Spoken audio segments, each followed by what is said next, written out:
Okay, so I've been getting feedback asking why I keep playing it safe with my character picks. Isabelle, too safe. Shadow, too safe. Skull Kid, wow, I'm obviously playing it safe so I don't get hate in the comment section. So you know what? Let's bust out the most random ass list. Top 5 off-the-wall characters for Smash Bros. Ultimate. The characters you say, what the f***, there is no way. But when you stop and think about it, maybe it is possible. Let me try to convince you. Let's begin.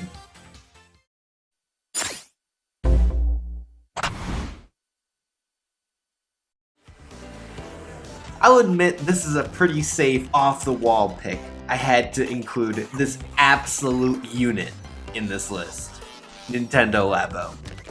With characters like Game & Watch and Rob being in Smash, Labo could easily become its own character, whether it's this Smash game or a future Smash game. It's essentially modern-day Rob. Labo has been a hit in 2018, and I'm sure it'll continue selling well as Nintendo creates more Labo sets. When Smash was first announced, many people kind of joked about this, but some were more serious, like Good Blood Games' short Labo Man animation.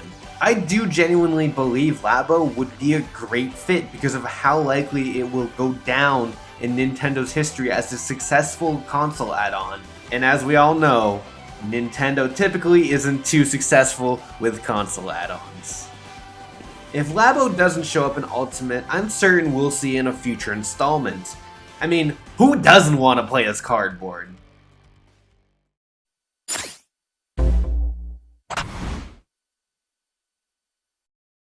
With Pit, Mega Man, and now Simon Belmont in Smash Bros., it's time to complete the legendary and iconic squad. Captain N, also known as Kevin Keane from the animated TV show Captain N, the Game Master.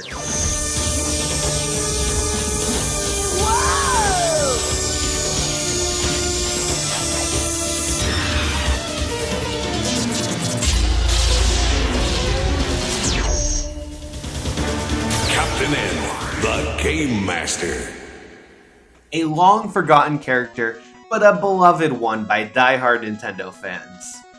Of course, many could argue Captain N falls in the same category as Goku because he originated in a cartoon and he actually never appeared in a game. And on top of all of that, the show only aired in America and Canada, so it's only a select demographic who'd really know who he is. But I mean, who doesn't want him in Smash Bros? It'd be pretty awesome to see, right? Don't call me crazy. I know you want him.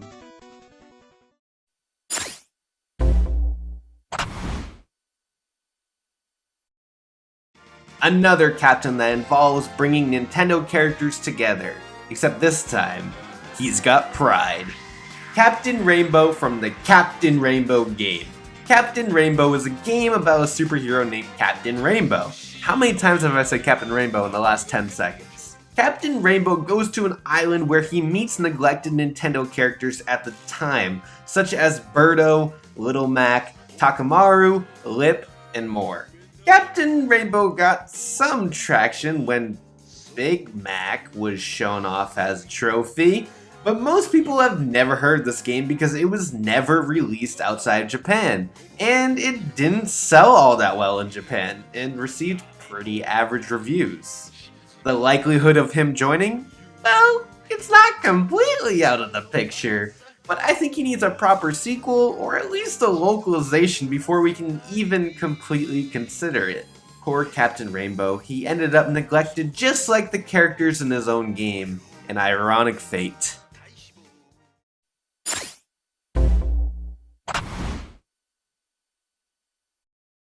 Bub and Bob from Bubble Bobble, one of the most well-known NES titles.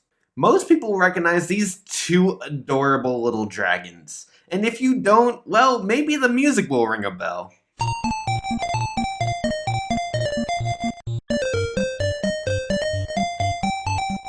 Bubble Bobble has several sequels and spin-offs, but the original is its claim to fame.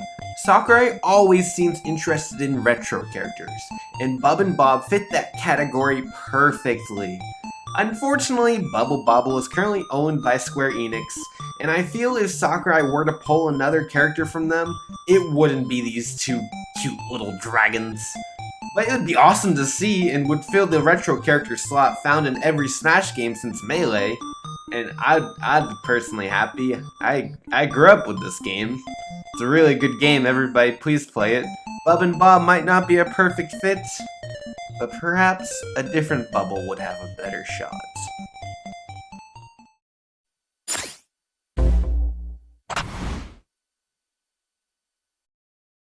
Bubbles, from the NES hit Cuckoo Land.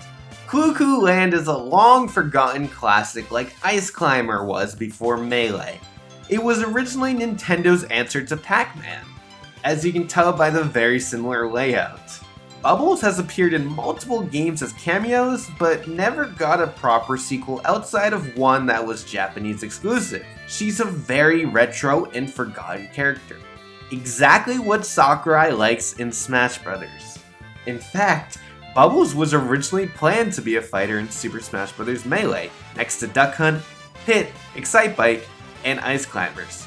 Obviously she didn't make it in fact, only the Ice Climbers made it in from that original list, but at least Sakurai acknowledges that she is a retro character, and that gives a little bit of hope for the future. Perhaps she could make her way into Smash as the unexpected retro character. The only issues I could see arising are the similarities to her in Pac-Man. But if Sakurai made her look different enough and gave her a pretty unique moveset, I think we could have ourselves a pretty cool retro and off-the-wall character.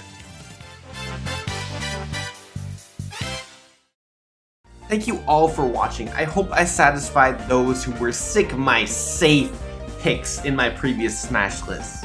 If you enjoyed this video, hit that like button and subscribe if you are new. I'm going to go play some Bubble Bobble. I'll see you all later.